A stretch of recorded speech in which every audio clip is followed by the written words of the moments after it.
अब सास और बहू बाजार में सामान लेने के लिए जाती हैं, लेकिन जैसे ही बाजार जाती हैं दोपहर का टाइम होता है। अब जैसे ही बाजार में खरीदारी करती है, लेकिन सास को कुछ काम होता है, वो कहीं और जाती है। अब वो कहती है बहू से कि तुम घर चली जाओ, लेकिन अब घर पे बहू नहीं पहुंचती, घर वाले परेशान हो जाते हैं। उसके बाद अब फिर पुलिस स्टेशन जाते हैं, लेकिन रात को अचानक फ़ोन आता है। अब उसके बाद जैसे ही फ़ोन आता है तो घर वाले दौड़ते हैं, लेकिन वो घर के कुछ दूरी पे मिलती है, शराब के नशे में और बदहवास। उसके बाद घर वाले परेशान हो जाते हैं और फिर पुलिस कंप्लेंट करते हैं। तो आज की कहानी।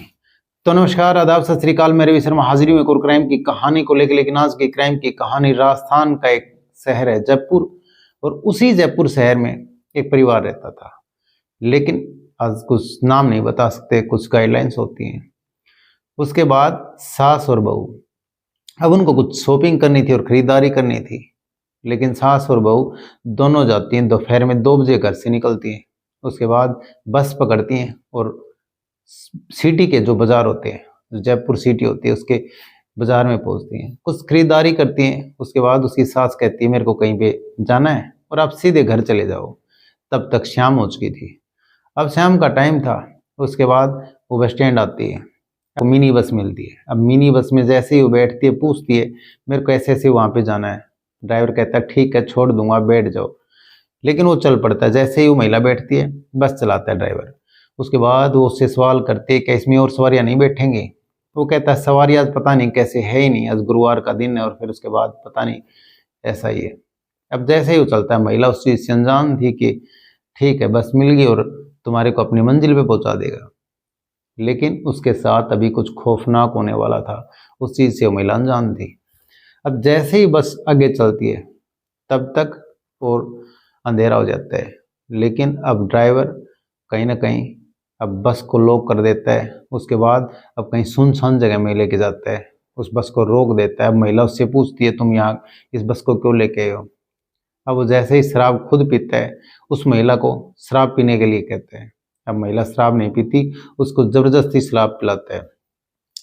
लेकिन वो जैसे ही जबरदस्ती शराब पिलाता है, उसके बाद महिला उसका विरोध करती है और फिर उसके बाद उसके बदन से एक एक कपड़ा उतारता है और उसके साथ रेप जैसी घटना को अंजाम देता है, उसके साथ शारीरिक संबंध बनाता है। अब जैसे ही बस में ये करता है, अब वो महिला चीखती है, चिल्लाती है और उसको शराब पिलाता रहता है। और उसके बाद जैसे जैसे समय बीत रहा था, उसी हिसाब से वो उसके साथ दरिंदगी कर रहा था। जब तक उसका मन नहीं भरता तब तक वो उसके साथ दरिंदगी करता रहता है। अब रात का जैसे ही टाइम हो जाता है, घर वाले उधर परेशान होते हैं। अब घर वाले इधर से उधर भटकते रहते हैं, पूछताछ करते हैं, पुलिस में जाते हैं। और पुलिस में जाने के बाद कि ऐसे ऐसे हमारे घर वहाँ से चली थी और अब तक नहीं पहुंची। अब जो घर की महिला होती है उसकी सारी डिटेल बताते हैं, लेकिन पुलिस वाले वहाँ से उनको भगा देते हैं, उनकी एक नहीं सुनते और कोई उनकी रिपोर्ट दर्ज नहीं करते। अब जैसे ही वो वहाँ से घर आ जाते हैं और उनको बहुत चिंता होती है और रात का बहुत टाइम हो चुका था।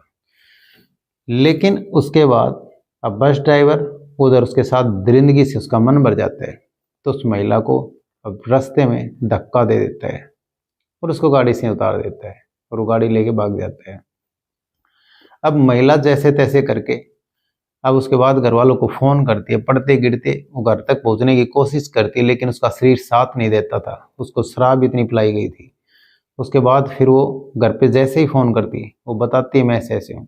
अब घर वाले एकदम से दौड़ पड़ते हैं। अब जैसे ही दौड़ते हैं, महिला को देखते हैं बदहवास हालत में, और उसके बाद उसको संभालते हैं और घर लेके जाते हैं।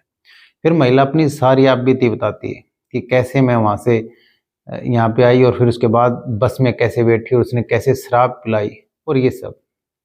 उसके बाद पुलिस के पास जाते हैं, लेकिन अब की बार जैसे ही पुलिस में जाते हैं, कंप्लेंट देते हैं, लेकिन उच्च अधिकारियों से मिलते हैं। अब ये बात कहीं ना कहीं जो अरमाड़ा पुलिस स्टेशन होती है, उसमें जो पहले भी वहाँ पे गए थे, लेकिन उनको धक्के मार के वहाँ से भगा दिया गया था। उसके बाद कमिश्नर तक बात जाती है, उच्च अधिकारियों तक बात जाती है। अब जांच होती है उधर। अब गहलोत सरकार वहाँ पे थी, क्योंकि अभी इलेक्शन हुआ, बीजेपी सरकार है। अब जैसे ही वहाँ पे सबको पता चलता है कि ऐसे ऐसे घटना घटी, अब वहाँ पे लोग इकट्ठा होते हैं और विरोध करते हैं और सरकार के खिलाफ भी नारे लगाते हैं। अब उसके बाद फिर कमिश्नर इसकी जांच करता है और जो 2 पुलिसकर्मी होते हैं जिन्होंने रिपोर्ट नहीं लिखी उनको सस्पेंड कर दिया जाता है, और जो ड्राइवर होता है उसके खिलाफ काफ़ी सीसीटीवी कैमरास खंगालते हैं। आखिर पुलिस उस आरोपी तक पहुंच जाती है। उसके बाद गंभीर धाराओं में मामला दर्ज करती है और पुलिस के पास जो एक डिग्री होती है जो किसी के पास नहीं होती, 3rd डिग्री, वो उसको देती है और फिर वो सारी चीज़ें बयां करता है, अपने मुंह से सारी चीज़ें बताता है कि कैसे मैंने उसके साथ दरिंदगी की, कैसे मैंने उसको शराब पिलाई और ये सब किया, और लास्ट में धक्का मार के उसको भगा दिया। अब जैसे ये सारी पुलिस बात सुनती है तभी उसको गंभीर धाराओं में मामला दर्ज करके जेल की सलाखों के पीछे भेज देती है। तो कहानी सुनाने का मतलब किसी का दिल दुखाना नहीं है, किसी की भावनाओं को ठेस पहुंचाना नहीं है। कहानी सुनाने का मतलब आप सतर्क रहें, सावधान रहें। तो कैसी लगी आज की कहानी कमेंट सेक्शन में जरूर बता दें, और वीडियो को लाइक कर दें, चैनल को सब्सक्राइब कर दें, बेल आइकन को प्रेस कर दें ताकि हर वीडियो का नोटिफिकेशन आपको मिलता रहे। जय हिंद, जय भारत।